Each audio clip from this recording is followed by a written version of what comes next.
장수 위험 중에 가장 심각한 위험은 피간호기 이후의 의료비와 간병비 급증입니다.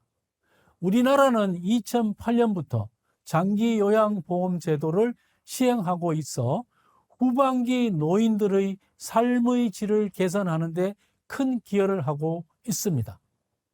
장기요양보험은 65세 이상의 노인 등이 6개월 이상 동안 일상생활을 수행하기 어려워 장기요양기관으로부터 수급자로 판정을 받은 경우 신체활동, 가사활동, 인지활동 지원 등의 장기요양급여를 받을 수 있는 제도입니다.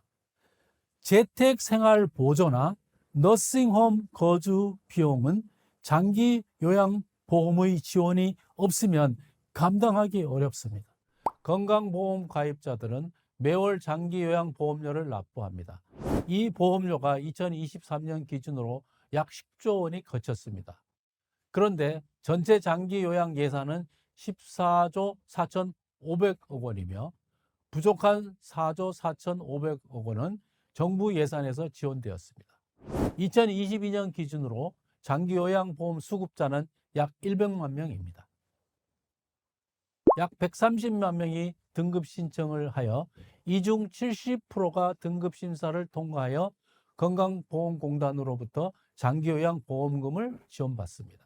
30% 이상 등급 신청자가 탈락합니다.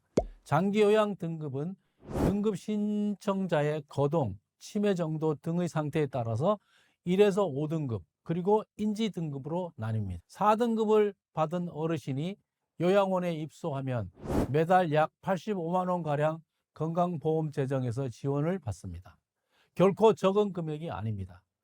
시설 입소 등급이 아닌 경우 재가요양 지원이 이루어집니다. 자택에 거주하면서 방문 요양 보호사의 서비스를 받게 됩니다. 등급에 따라서 주 3일 또는 주 5일 서비스를 받습니다. 2022년 기준 연령별 장기요양 등급 인정자 비율은 80세 이하의 경우 70% 미만입니다. 85세 이상은 86%가 등급을 인정받았습니다. 향후 고령 인구 비율이 인구 규조표에서 보듯이 급격히 증가할 것이고 장기요양보험 재정은 더욱 악화될 것입니다. 그 결과 장기요양 등급을 받는 비율은 점점 더 낮아질 것입니다. 장기요양 비용을 개인이 전적으로 감당해야 한다면 가계의 재정에 심각한 문제를 가져올 수 있습니다. 장기요양보험에 가입하거나 감속 노화 생활습관, 건강관리 등으로 자신의 건강 수명을 85세 이상으로 늘려야 합니다. 한국인의 현재 평균 건강 수명은 73.1세입니다. 이를 85세까지 늘리는 것은 개인적으로 획기적인 변화 관리가 은둔기 이후는 자립주거, 생활보조주거, 메모리 케어, 너싱홈 등으로 주거 수요가 변합니다. 뒤로 갈수록 의료 케어의 정도는 높아지고 당연히 비용도 증가합니다. 주택연금 등 유동화할 수 있는 수단은 노인복지주택 입주입니다. 일명 실버타운입니다. 2024년 5월부터 실버타운 입주 시에도 주택연금 가입이 가능해졌습니다. 나아가 내가 살던 집을 임대하여 임대 수입을 얻을 수도 있습니다. 메디컬레이션은 노령화 초기의 심리적 현상으로 모든 증상을 치료 대상이라고 생각하며 스스로 환자로 살아가는 현상을 말합니다.